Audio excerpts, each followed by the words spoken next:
Rabbi Lorna Duhan Kaplan here, in my kitchen, with 4 minutes of Torah and 1 minute of music to remind you that Shabbat with a Difference is coming up Friday, May 27th at 6 p.m. at BI.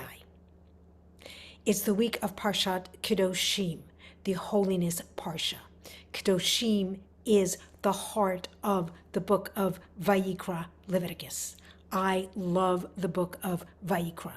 As I see it, it is a well-meaning but flawed attempt to outline an ideal society.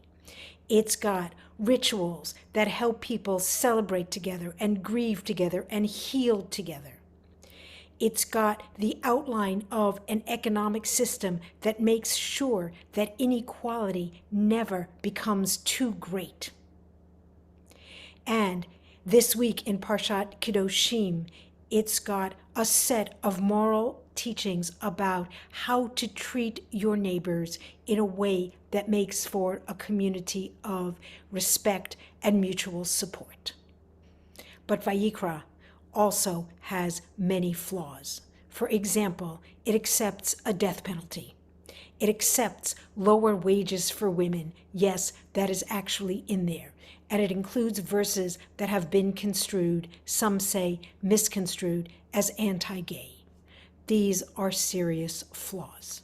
Rabbis and Jewish scholars, past and present, continue to work with our halakha, our law and custom, so that we can bring forward some of the excellent principles in Vayikra, such as the sanctity of life, the holiness of family, honoring the contributions of all genders.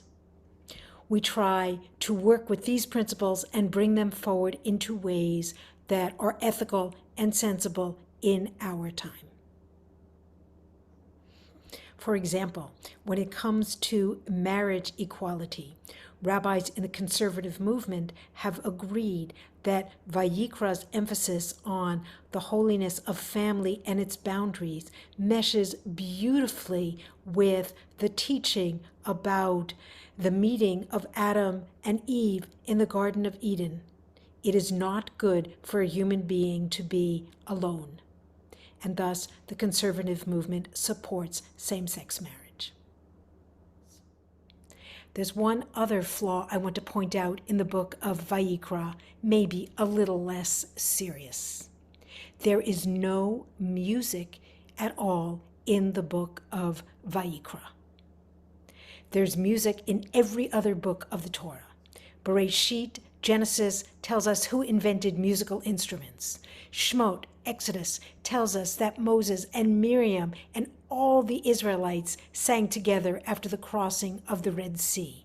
Bamidbar, Numbers, tells us that the people sang a song of praise and gratitude to their leaders for guiding them to a well of water. And Devarim, Deuteronomy, tells us that Moshe sang a song toward the end of his life. But in Vayikra, there is no music at all. And we are going to correct that in 3 weeks, just as we're reading the last Parsha in the book of Vayikra. May 27th, Friday evening, 6 p.m. at BI, Sulam and Debbie will be there with a mix of familiar favorites and some new emerging Jewish music. And now Charles is with me in the living room. Hello.